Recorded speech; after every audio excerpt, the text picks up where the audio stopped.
1963, KANU won the elections, beating the then opposition KADU.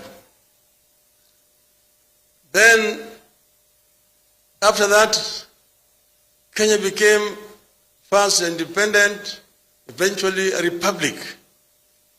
So he was assistant minister, vice president, and a president, leader of opposition. But development in Kenya after independence are very much akin to what took place in the rest of the African continent.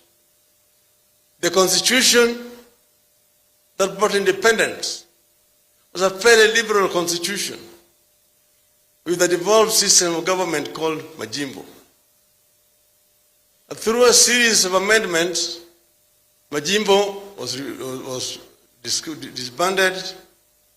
Then also several amendments were introduced to the constitution, which basically removed power from the periphery to the center. We ended up with a very authoritarian, or what we call imperial presidency. To cap it all, in 1982, they brought Section 2A, which introduced a single-party system. They was introduced by the then Minister for Justice and Constitutional Affairs, our late friend Charles Njonjo. Mwai Kibaki is the one who seconded it. I'm saying this because it's good for us to say it. We have had a long discussion with him. He did not know the implications. He later on himself became a victim of it all. Because in 1988, they brought Mlolongo system of election. They called them that open democracy. Then, after that, they did the reshuffle and was removed from being vice president, made minister of health. He did not feel humiliated. He stayed there as a gentleman. Some of us were fighting for repeal of Section 2A and reintroduction of multi-party politics. But because he was inside that system, he said that it is not possible to introduce a multi-party system. But those of us who were calling for it were like somebody cutting a mugumo tree, the razor blade. Fortunately, with the fall of Berlin Wall, the way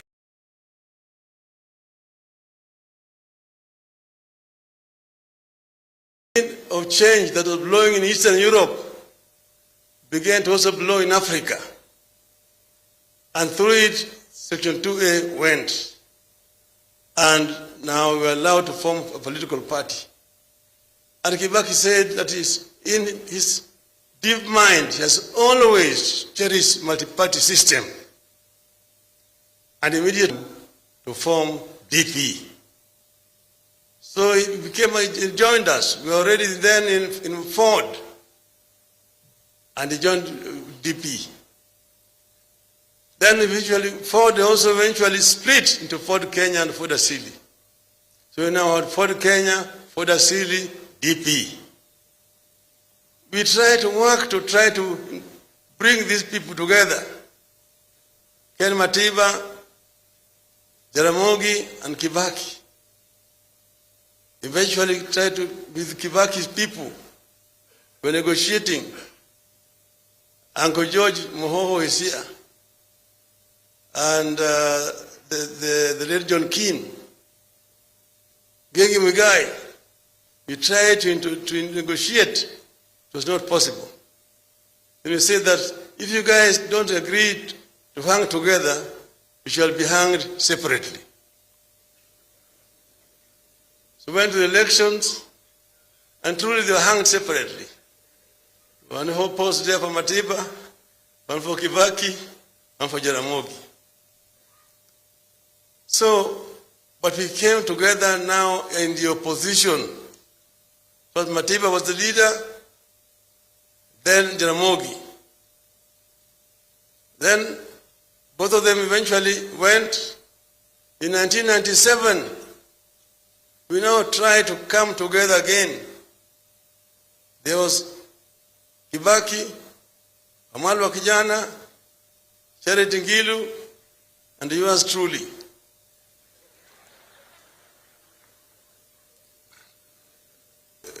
Mr. Leakey and Paul Mwite tried to mediate to bring us together. It did not work. And then again, we were hung separately. One for Kibaki, Raila, Amalwa, and Charity. So we stayed together like that. Come 2002, we were coming together again. We were separate. And then we came together to try to talk. And I was emphasizing that this time around, please, let us agree to have one candidate. And the negotiation took too long. The crowd was already in Uhuru Park. It was packed. They are saying, oh, let us go and tell the crowd that, oh, we will come back in 2 weeks' time. Now we have united. Come back in 2 weeks' time and tell them who is our candidate. I realized that we saw it in 92, we saw it again in 97, it's not going to work again. So this time around, I decided to take the debate to the Wananchi. Then I asked them, because I was the last person to speak, I asked them, si Mzee Kibaki tosha?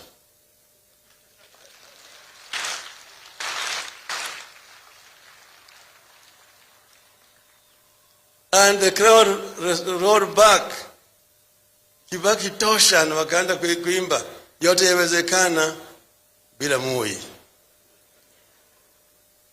That is the NAC revolution. The rest is no details.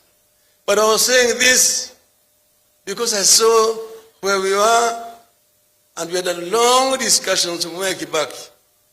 In my view, Mwai Kibaki had the knowledge, the experience that we needed in that period of transition.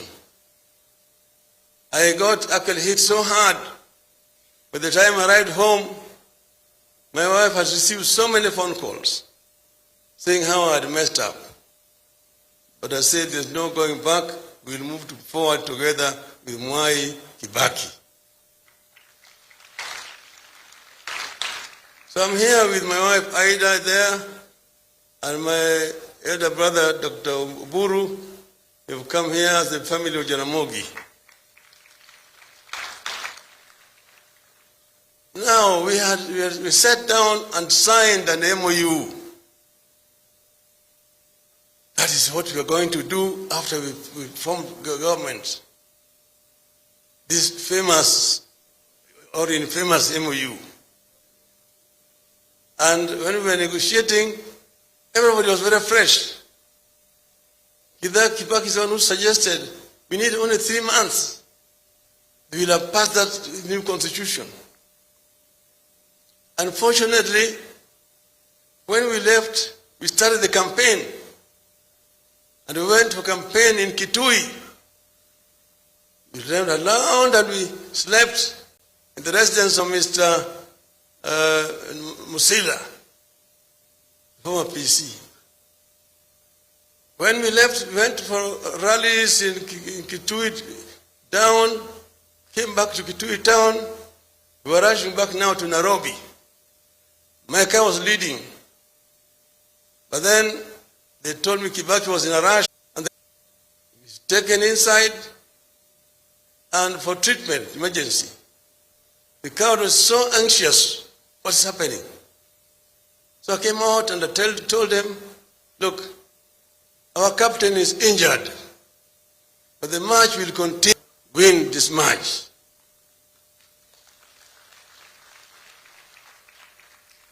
And after that, we evacuated Kibaki to London for treatment. And he came back. He was a very strong man. Mwai Kibaki, apart from being brilliant, then After that, this is not Kibaki, let us stay in the government. Then came the issue of the Katiba. That those who did not want the Katiba that had been drafted, then you know how it happened, bananas and oranges. We met again now in the elections. But when we met, then they were in crisis. We negotiated with Mwai Kibaki and eventually agreed that Kenya is bigger than all of us. So we must unite together in the interest of Kenya. We formed a grand coalition government. Kibaki president, yours truly the prime minister. Uhuru should have told you how we ran the government together. Because Francis, if there's somebody who was really responsible for the success of our government, is this gentleman, this old man called Francis Mudhaura. He did not tell you the role that yours truly played in infrastructure development. In terms of roads, I was the one who took the pain of demolishing structures so that we could construct those roads. And I was censored in the cabinet, but Kibaki defended me in the cabinet. I said, where we are demolishing structures are structures which are built on road reserve. We sat together and we created what is called the National Economic and Social Council, NESC, as a think tank of the government. And that NESC is what came up with most of these projects. There's LAPSET, SGR, the Konza, ICT City, special economic zones, all these came about as a result of the discussions in the think tank. What I want to say is that Mwai Kibaki is somebody with a clear foresight and is ready to negotiate and also to take in new ideas. And through that, he managed to open the government and get new progressive ideas about development. So here, we've come today to say goodbye to Mwai Kibaki. He was transformative. He came up with progressive ideas and he was able to bring all of us together and create a team that was ready to work for Kenya and say that Kenya first, everybody else is second. And therefore, we are paying a tribute to a great Kenyan leader. Fare thee well, Kibaki.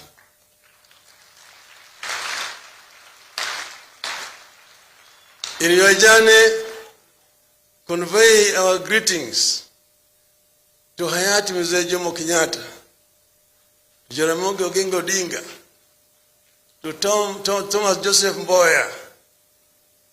Say farewell also to Nyayo when you meet him. Rest in peace. Thank you. Thank you, Right Honorable Raila Amolo Odinga. We thank you very much. At this juncture, His Excellency Samuel Samoei Ruto to also convey his remarks. Wananchi watoka, tunawaomba tuweze kutulia kwa heshima ya baba yetu. Your Excellency, the Deputy President. Thank you very much, Bishop.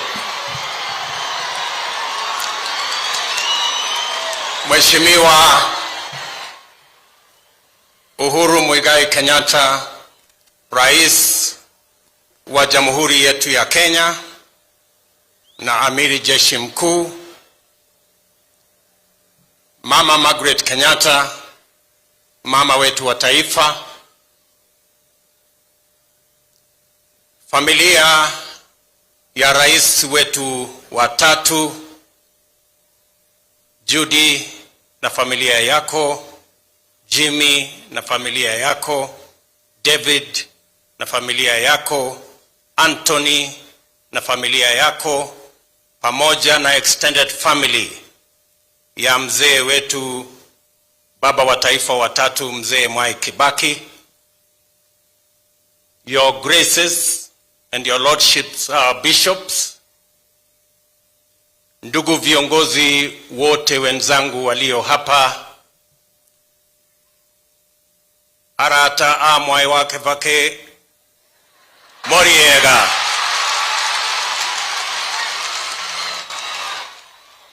moriega renge, mwathani agosho, Ngai no mwega na ende ciothe.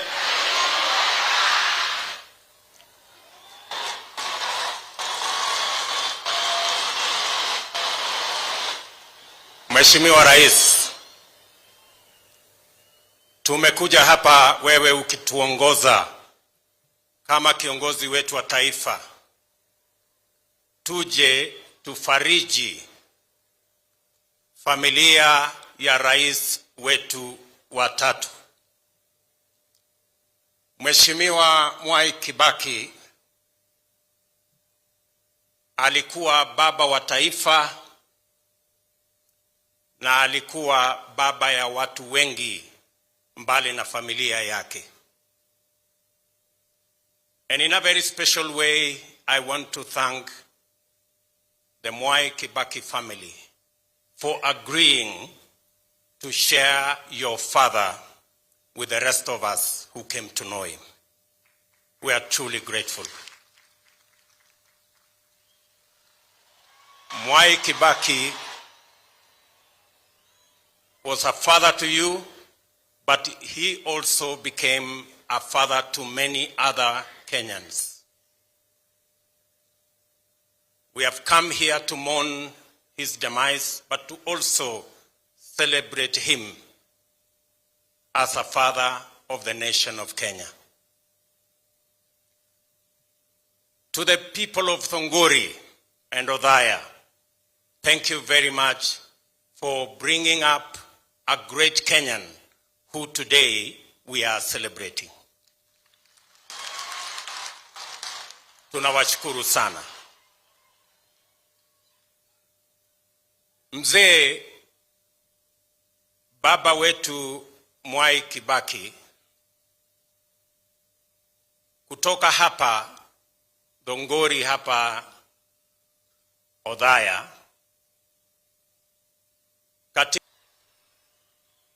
he accomplished many things. From here, he became a great scholar, he became a great economist, he became a great leader, and of course, a great president and a father of the nation. If there is a demonstration of bottom-up, we can learn from Mwai Kibaki.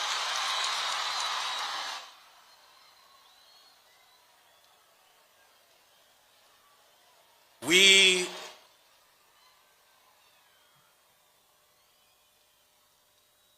must, in other villages of Kenya, inspired by Mwai Kibaki, that they too can be great in their nation if they work hard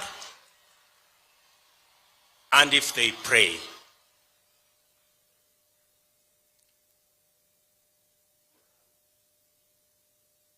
Mudhaura has said, and I agree with him, that Mwai Kibaki is the father of modern-day Kenya. It is true.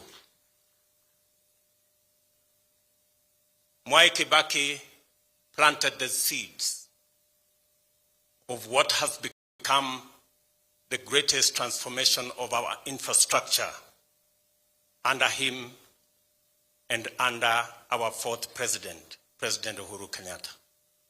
He laid the foundation, the man who lays here today.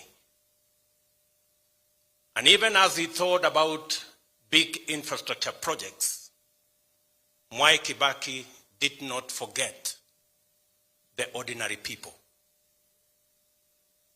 He did not forget, was zero-rated, and that is when border came into being. And today, it is a sector that hires close to 1.4 million Kenyans. He was great, but he was also simple.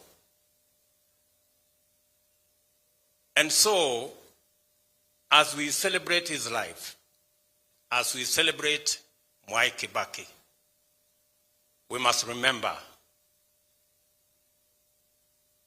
that in him we had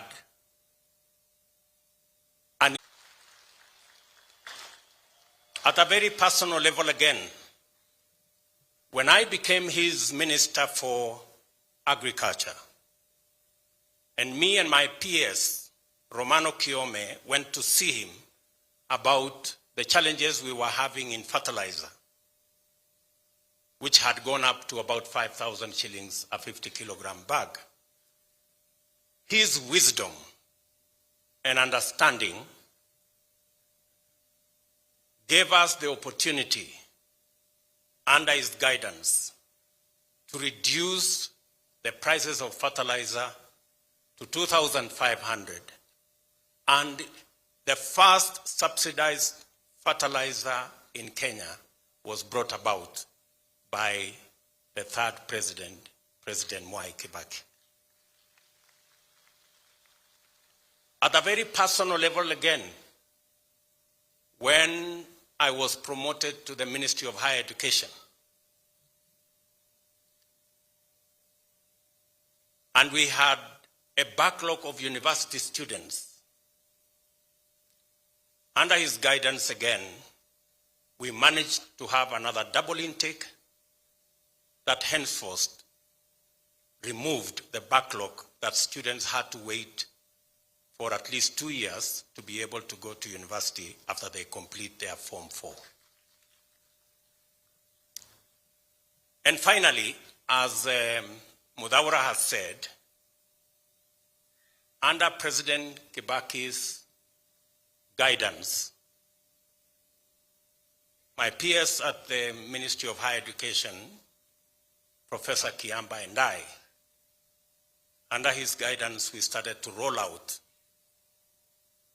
the TVET program that President Uhuru Kenyatta has built upon, and that is why we have close to 200 TVET institutes across the country. So, at a very personal level, I can attest, and I am a witness, and I can bear testimony that Mwai Kibaki is the father of modern-day Kenya. And therefore, it is befitting that we celebrate his life and we learn lessons from him.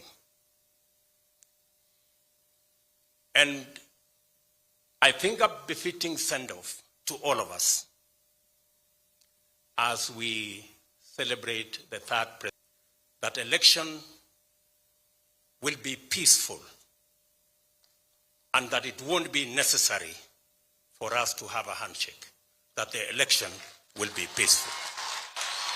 I think we owe it to President Mwai Kibaki as we send him off. From my wife Rachel and children to Mzee Mwai Kibaki and his family, fare thee well.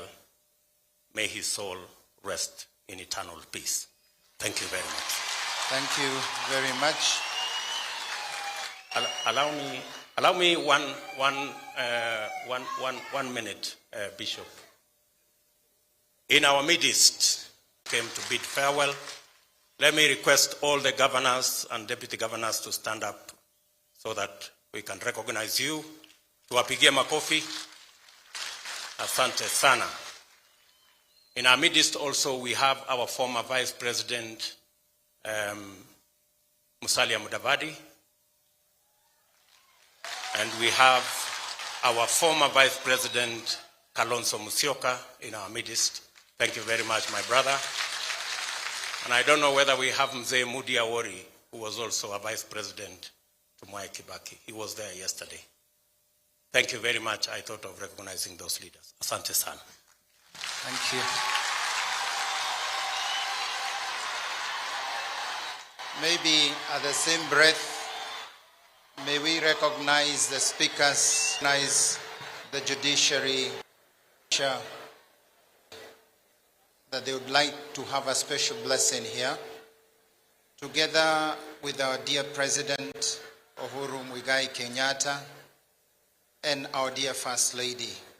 So I'll kindly request that the family, the immediate family, come nearby and request Bishop Peter Kihara to lead that prayer over the family. I'll request the choir to sing just one stanza to give a chance for the family, and then we invite His Excellency the President before we invite him for the final remarks and condoling message to the family. One stanza, please, choir. Your Excellency the President, you can wait until they set themselves up.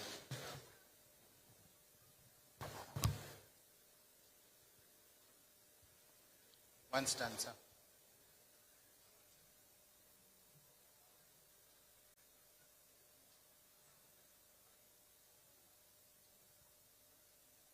Various religions and faiths.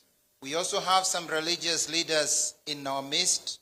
I will kindly request you, if you are there, just stand where you are and extend your hand over this family as the prayer is being led by Bishop Kihara. We pray for this beloved family who have taken care of our former president. At the same time, a prayer of our nation.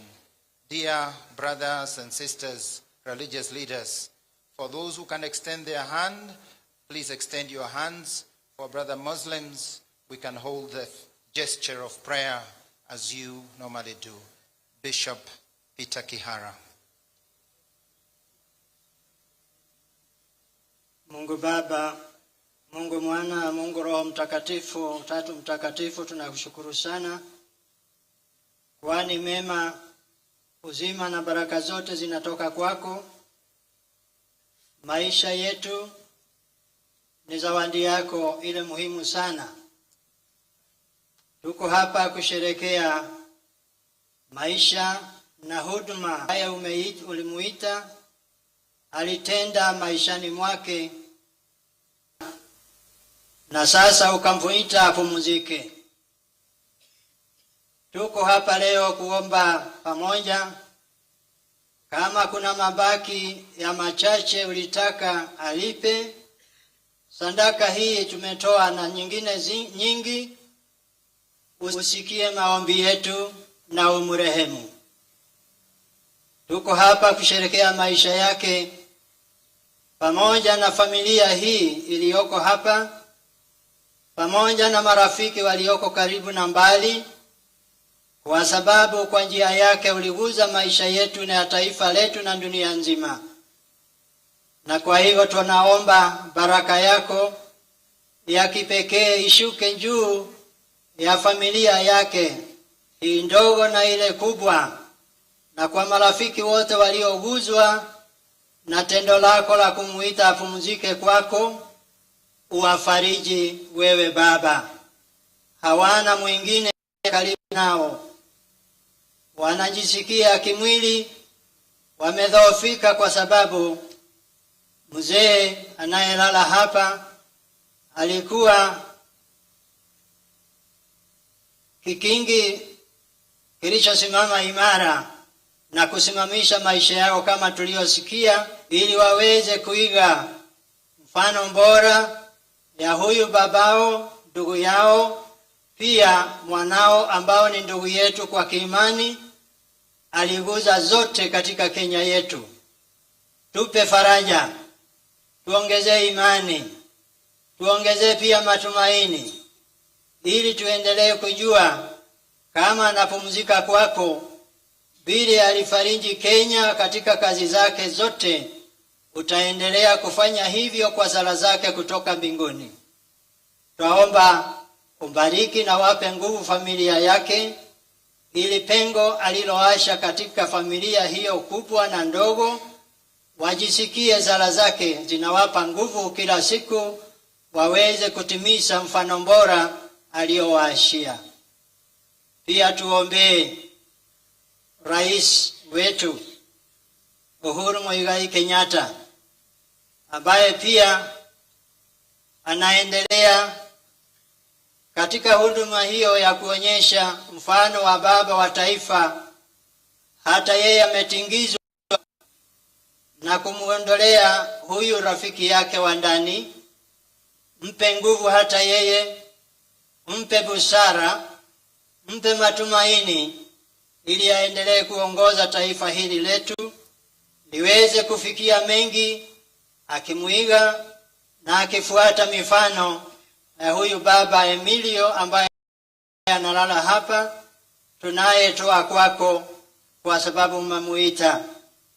Tupunguze zote taifa la Kenya majonzi, kwa sababu ulimpa talanta mbalimbali, akatumia zote zikamazaa matunda, na Kenya yote imefahamu na imeguzwa na kujitolea kwake kwa unyenyekevu.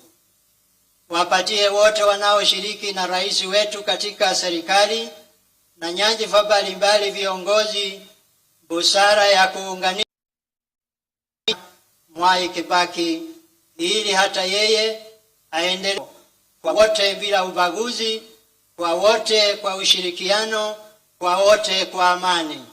Haya hata Baba, tunaomba tukijua utasikia maombi yetu, hata yale ambayo hatuwezi kueleza kwa maneno.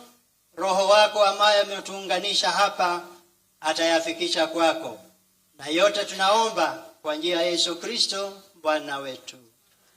Amina. Mwenyezi Mungu ambariki familia na taifa kwa jina la Baba na la Mwana na la Roho Mtakatifu. Asante sana Askofu Peter Kihara.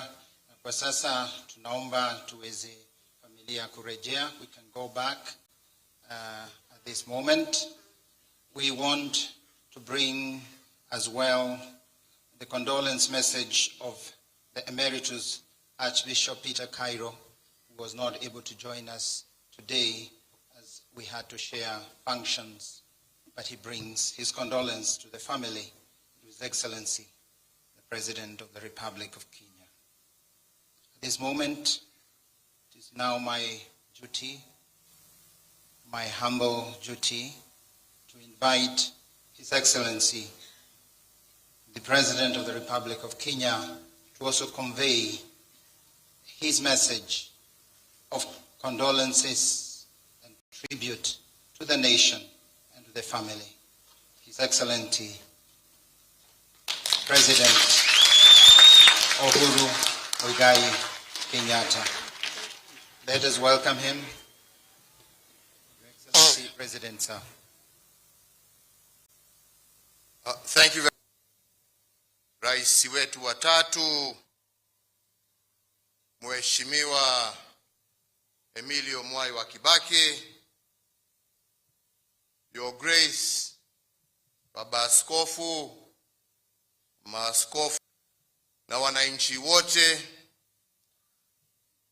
mimi sina mengi leo.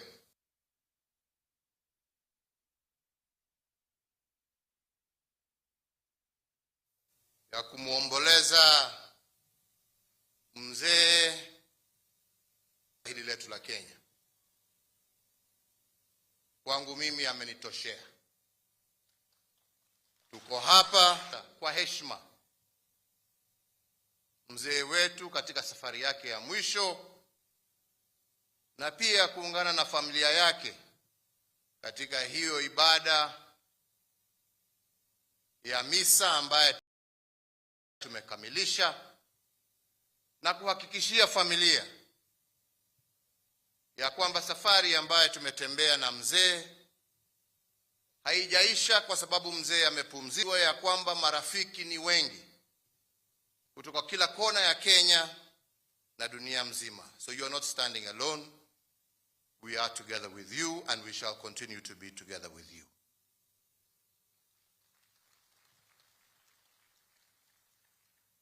La mwisho, sisi kama Wakenya tusiseme tu kwa mdomo, lakini kwa vitendo, kwa fikira. Tumuige huyu mzee katika yale ambaye tunatenda katika maisha yetu, na sina shaka tukifanya haya Mungu ataibariki na ataendelea kuibariki taifa letu la Kenya. Kwa hayo machache, na ya mwisho ni kwa wananchi wa Othaya na Nyeri County kwa jumla, asanteni sana kwa kutupatia huyu mzee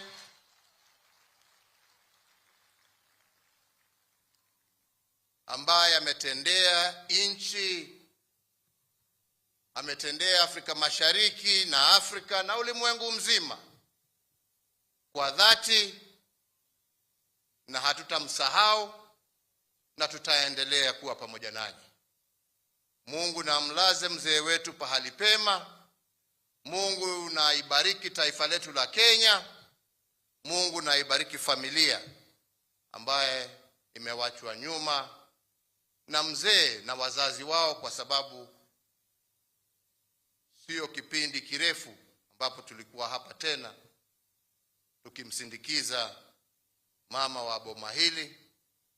Kwa hivyo, accept our condolences, our respect and our prayers, and may the Almighty God rest this great soul in eternal peace. Asanteni sana. Let us applaud our dear President, please. Thank you. Thank you, Your Excellency, the President, for your brief and kind remarks. Kindly let's be seated.